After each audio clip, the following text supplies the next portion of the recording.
121-19 over the Pacers. Wendy, are the Lakers the biggest threat to the Thunder? No, Molly, I think I will give the Nuggets credit that when the Nuggets play their best basketball, they could probably beat anybody in a 4 out of 7. But the Thunder have to be respected. I just want to point out that over the last 2 seasons, the Thunder are 117-27. In the first round of the playoffs last year, they swept the Pelicans, and they had a bad couple of days in the second round and fell under Luka Doncic. So I agree you can't fully trust them, but you have to respect them. And I absolutely do. They absolutely have earned their favorite status, and they will get a chance to prove it in the postseason. But you have to take them as the serious favorites and have everybody else as really significant underdogs at this point. Yeah, only a couple weeks away from that play-in tournament. Can't wait for that. You want to jump in here, S.A.? One of the things that I've religiously stated, and I will continue to say, is that Sam Presti is one of the elite executives in the game of basketball. He has to be respected, and I understand that. But to be at the helm all of these years, with the multitude of talented players he has assembled spanning more than 17 years, and to not close one time on an NBA championship is unacceptable. We would be talking about anybody else if they didn't do that. We have to talk about Sam Presti. You got to get it done. Period. All right. I don't know if you guys heard, but yesterday LeBron James appeared on the Pat McAfee show, apparently. Chopped it up about a whole bunch of things, but one talking point was his opinion on the current coverage of the NBA. Let's take a listen to that. Why I started, the podcast Mind the Game with JJ, last year. It was like, it was a looseness of the sport being covered and how the sport should be covered. It had got away from the essence of the game of basketball, of why I fell in love with the game, why I teach the younger generation the game, why I am in the position, that I am in. And we have that conversation. Me and Matt was like, okay, I got what you're saying. Okay, let me go figure it out. Okay, Wendy, so LeBron arguing that the coverage of basketball is more focused on all the drama surrounding it rather than the true essence of the game. Do you agree with what he said? I think there are times when the media is out of balance, and I encourage NBA players to hold the media accountable when they can, as long as they're okay with being held accountable by the media. I think at times our big challenge in really the game in the modern era is to find that balance. Let's not have 125 threes a game, but let's not ban the three-pointer. Let's have a balance. When people talk about the game of basketball, they want to talk about the drama.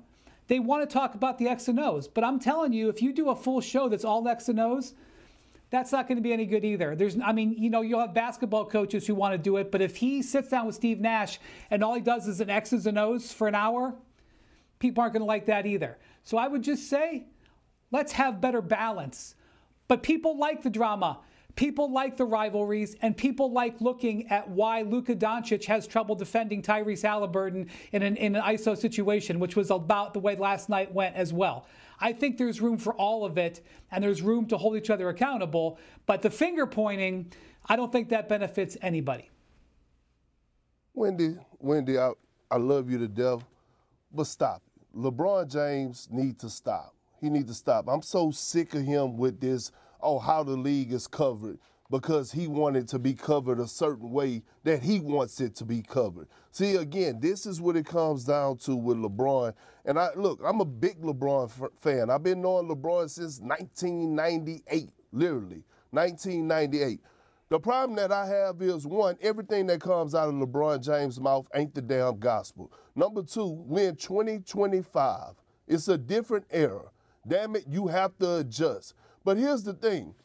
The coverage of the NBA, in my opinion, has been the same since I've arrived in the NBA, since I grew up as a youngster watching the NBA. Magic Johnson, was he not criticized? Kobe Bryant, was he not criticized? Michael Jordan, was he not criticized? Allen Iverson, he was criticized. So, in today's game, these players are so sensitive that it just don't make any damn sense. When I think about my boy Kevin Garnett and what he told me in 2008, 2009, Kevin Garnett was out. He was hurt. He hurt his knee. He was out for majority of the season. Rondo, he had elevated his game to another level. All of a sudden, Doc Rivers, he started running post-ups for me and things to that nature. And I remember KG telling me something. He said, Pert, just like your big ass run home and turn on ESPN when you have a good game, keep that same energy when you have a bad game and use that fuel to go out there and prove people wrong, right? This is what you sign up for. When you enter the draft, you sign up for the good fame and the bad fame. It comes with the territory. And it's fair criticism. If you play well, we're going to give you your flowers. If you play like garbage, then we got to critique you. It is what it is. I am a Shaqtin' a Fool legend. Literally. I think I won MVPs when it comes down to Shaqtin' a Fool. Guess what? It didn't stop me from going to sleep at night. The AC was blowing on 60. The ceiling fan was still blowing, and my toes was doing this in the bed at night. Move on. At the end of the day, this is what it comes down to. Think about this generation right here. Since he want to talk about being critical, we really could go there. Think about with Magic, Bird, Jordan, Isaiah Thomas, Keem Olajuwon, Kevin Garnett, Tim Duncan. Think about the way that how they pave the way for guys today to be getting paid $50, $60 million a year. Think about what guys are doing today to actually hurt the next generation. Think about that for a second. Load management, right? Sitting out games, complaining about everything. So bad that Adam Silver, who I think is one of the best commissioners in sports, he got to find ways to make guys go out there and compete. In-season tournament, play-in tournament. So, man, what are we talking about? Y'all finished? Because I cannot believe that y'all missed this, what I'm about to say. Kendrick Perkins has been on the record saying he considers LeBron James the GOAT. Yeah. Kendrick Perkins says a negative word about LeBron James, and LeBron James blocks Kendrick Perkins. Unfollow me. Unfollowed you. I'm sorry. Yeah. I'm sorry. Unfollowed hey, Stephen A. you. Okay. Hey, Stephen A. But let me say this to you. He unfollowed me, and then I blocked him on my cell phone. Yeah. Cool. Yeah. Let me say this. So Oh my he unfollowed. goodness. Hold on. Let me get to the point. So he unfollows you, who has raved about him being the GOAT. Brian Windhorst has been covering LeBron James the way that LeBron James raves about the game being covered since LeBron James was in junior high school. Who did LeBron James go on national television and call weird? Who did he denigrate yesterday? That would be Brian Windhorst. This man talks about drama, but the man has a production company that tries to produce drama. He himself has produced drama. When he was in Boston and he decided to depart from the Cleveland Cavaliers, remember how he pulled off his jersey as he was walking away because that was going to create the headlines like this is it for LeBron James? When he sat down with Jim Gray, wasn't that a production?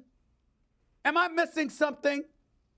When Bronny James entered the game as a Los Angeles Laker to open the season, was that not promoted? See, the point is he wants to have it both ways. This is what he does. So in other words, when we sit here, as I said, give me my ticker if we have it. Great father, great husband, great philanthropist, great director, great producer, great businessman, great husband, great everything. We've said all of these things. All he hears are the points that he don't want to hear because that's what he's sensitive to. But the good stuff that we say about him, which, by the way, is at least 95% of the time, it don't mean anything to him.